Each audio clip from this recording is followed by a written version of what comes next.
Baby. Sasa mimi nina wazo moja hapa. Nataka nikutayarishe, nikupeleke ushago kwa mwezi huo mmoja. Alafu World Cup ikiisha nitakupigia simu urudi. Unajua kwa sababu gani? Mimi sitaki kusumbuana na wewe. Ikifika masuala ya World Cup yani. Mimi sitaki nitoke kwa World Cup. Alafu nikuja hapa nimechelewa anze kunitetesha ati nini? Sitaki.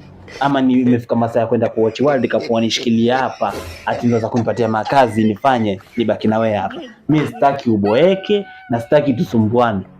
Uko ushago mwezi huo mmoja. World Cup ikisha tutarudi hapa tuendelee na maisha yetu. Sawa sawa?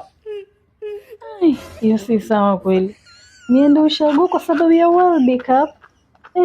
Tutaenda kuwatch na wewe kwa World Cup. Si ni Manchester United itacheza, si ni Amad Diallo atacheza, si carry on the wheel bado itaendelea. Manchester iko, tutashangilia na wewe. Tunaenda baby, tunaenda bodi, tunaenda mpenzi. Sasa wewe mwenyewe unajua hata naenda kwanza, nataka kufua nani jezi yangu kwa pale, uko tayari. Kifika hivi nalo mimi na wewe sako kwa bafu hadi kwa mpira. Game over. Kama nakisirani hivi. Tunaenda. Mimi sifai kushangilia. Sasa Manu itakuwa tutashangilia Manu kwa World Cup. Manu timu kubwa.